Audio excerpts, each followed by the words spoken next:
Bon, on termine ça et puis après, on va se siffler une petite bière.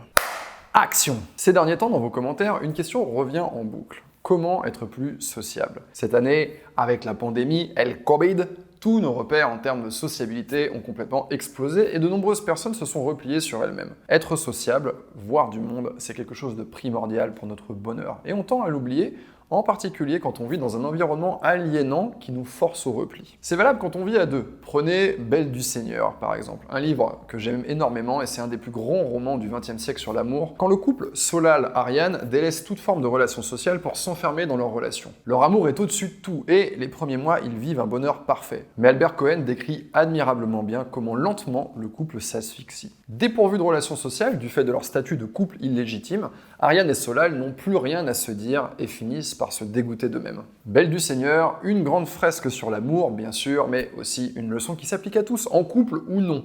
Sans sociabilité, l'humain se meurt. Voici donc 4 conseils pour être plus sociable et ne pas finir comme les 2 protagonistes du roman. Premier conseil, refusez de vous laisser enfermer. Vous pensez que vous ne pouvez rien changer à votre gène en société, et vous avez tort. Si vous avez pris l'option grec ancien en 3e, vous avez sans doute entendu parler de Démosthène. Et pour cause, il était l'un des plus grands orateurs de l'Antiquité. Pourtant, à l'adolescence, Démosthène était bègue, mal à l'aise en public et terriblement maladroit en société. À force de travail et de persévérance, Démosthène est passé de la médiocrité à la gloire, et son éloquence l'a conduit jusqu'au premier rang de la scène politique athénienne. Comme Démosthène, refusez de vous laisser enfermer dans une case. Ce n'est pas parce que vous avez été peu sociable par le passé que vous le serez toute votre vie. Pour faire comme Démosthène, il n'y a pas 36 solutions. Il faut se forcer à travailler. Le meilleur moyen, c'est de vous inscrire dans un club de théâtre, une association d'éloquence, un club d'impro ou même de stand-up. Que vous ayez ou non des prétentions d'artiste, d'acteur, on s'en fout. C'est uniquement pour avoir un cadre de travail pour votre capacité à vous exprimer à l'oral. En vous appropriant un nouveau rôle, vous allez sortir du personnage que vous vous êtes vous-même construit. Je vais faire une petite aparté pour les gens qui n'arriveraient pas à trouver ce genre d'espace ou qui trouveraient le conseil un peu trop contraignant. Vous pouvez tout à fait chercher dans votre ville une association qui fait du volontariat, du bénévolat. Ça va vous permettre de rentrer en contact avec beaucoup plus de gens que vous n'en avez l'habitude, ce qui sera déjà un terrain d'expression dans lequel vous n'aurez pas à réfléchir puisque vous serez déjà porté par une cause ou une activité. Au final, il s'agit simplement de prendre la parole, et d'ailleurs, il y a beaucoup de gens qui le font finalement sans s'en rendre compte. Je pense aux gens qui vont faire du Twitch, les gamers qui vont ouvrir une partie de jeux vidéo durant laquelle ils vont être obligés de meubler, donc de s'adresser à des centaines de personnes. Au final, après des semaines et des semaines d'exercice, eh bien, ils vont devenir intéressants, ils vont devenir percutants, ils vont travailler sans s'en rendre compte. Tous les gens qui viennent de cet environnement-là, en fait, on voit aujourd'hui que grâce à ça, ils ont développé des véritables qualités d'orateurs. Ce sont un peu les Démosthènes de notre temps. Deuxième conseil, créez des échanges inoubliables pour vos interlocuteurs. On utilise l'anglais small talk pour évoquer ces conversations légères dont le rôle est de connecter deux personnes entre elles par le langage. C'est un protocole qu'il faut maîtriser car toute relation avec un ou une inconnue débute par de courts échanges, ce qui peut sembler aux yeux d'une personne introvertie comme des conversations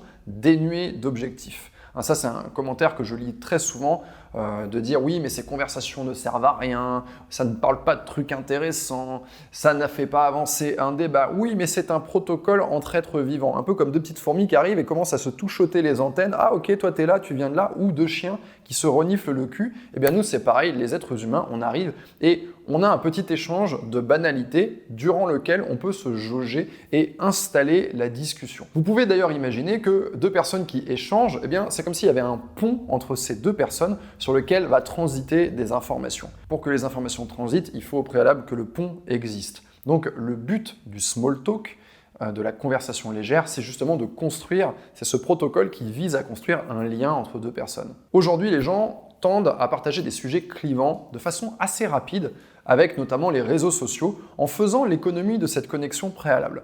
C'est un peu comme faire du sport sans s'échauffer au final. Le claquage social n'est jamais loin. On ne peut pas partager n'importe quoi avec n'importe qui. Il faut d'abord un a priori positif et un semblant de connexion pour pouvoir être compris. Le small talk est donc la première chose que vous devez chercher à faire quand vous rencontrez une nouvelle tête. J'en parle justement dans une masterclass sur la conversation dans laquelle vous allez trouver plein d'outils concrets pour devenir cette personne qui va se connecter facilement avec les autres. Conseil numéro 3, intéressez-vous vraiment à la vie des autres. Dans la vie de tous les jours, les gens ont finalement peu l'occasion d'être écoutés. Au bureau, par exemple, ils vont avoir des conversations assez convenues et superficielles. En famille, on va se raconter ses journées. Donc même entouré, la plupart des gens sont très seuls. Résultat, si vous montrez à votre interlocuteur que vous vous intéressez réellement à sa vie et que vous ne vous contentez pas de l'écouter d'une oreille, vous allez immédiatement créer une connexion solide. Au fond, tout le monde réclame de l'attention. Et il y a une excellente manière de donner à votre interlocuteur l'attention qu'il réclame et qu'il mérite. C'est de lui poser une question précise qui montre que vous avez intégré ce dont l'autre vous parle. Vous l'avez imagé, vous avez visualisé ce qu'il vous a dit ou ce qu'elle vous a dit, et vous êtes capable de poser des questions qui ne peuvent pas avoir été prévues au préalable. C'est ce que savent faire les excellents intervieweurs, et notamment, il y en a un que j'aime beaucoup, c'est Frédéric Tadei. Pour éviter de donner cette impression que vous n'écoutez que d'une oreille, évitez les relances faciles comme « Ah oui, vraiment ? C'est du menu fretin d'écoute active. Ça peut suffire à donner l'illusion à l'autre qu'il est écouté, mais ça ne lui offre pas une expérience différente. En revanche, si vous posez une question qui suppose de revenir dans le passé, ou de pressentir le futur, ou encore de faire une association d'idées, alors c'est que vous avez donné à votre interlocuteur beaucoup d'attention. Par exemple, dans une conversation, ça va donner ça. Quelqu'un est en train de vous parler, vous raconte une histoire, et vous allez dire un truc du style « Mais quand tu t'es rendu compte de ça, t'as dû avoir envie d'appeler la police, non ?» Vous voyez dans cet exemple, je suis en train de véritablement écouter ce qui m'est dit, je me mets à la place de l'autre et je me dis « Ok, à sa place, moi, j'aurais ressenti ça, ou j'aurais eu envie de faire ça. » Et le fait de le verbaliser montre qu'on est réellement à l'intérieur de ce qui nous est raconté. Une autre façon de le faire, c'est aussi de faire des références. Donc par exemple, vous pouvez dire « Ah mais ça t'a pas fait penser au film The Hangover ?» Tu sais quand le mec regarde les photos du téléphone à la fin. Le fait de faire une référence comme ça, ça montre que, pareil, j'ai entendu ce que tu m'as dit et automatiquement ça m'a fait penser à autre chose. Ça ne peut arriver que si on est vraiment en train d'écouter et de visualiser. Quatrième conseil, l'entraînement. Le meilleur moyen de paraître naturel lors d'une conversation, c'est de s'entraîner. La conversation, et par extension la sociabilité, ça se travaille. Alors entraînez-vous à engager la conversation avec des inconnus. Soyez chaleureux, chaleureuse et décontracté. Pour engager la discussion, posez une question en rapport avec votre environnement direct. Si vous vous adressez au barman du café du coin, où vous allez travailler de temps en temps, demandez-lui comment il a vécu la crise sanitaire. Si vous vous adressez au libraire de votre librairie de quartier, demandez-lui quel livre il a particulièrement aimé récemment. Puis, quand la discussion aura avancé, créez une intimité avec cette personne et posez-lui des questions comme s'il était un proche. Depuis le début de la pandémie, les gens sont en mal de contact humain et ils vont être beaucoup plus réceptifs que vous ne l'imaginez. Au début, vous allez peut-être avoir peur de vous lancer. Mais qu'avez-vous à perdre? Absolument rien du tout. C'était Yann et je vous dis à la semaine prochaine.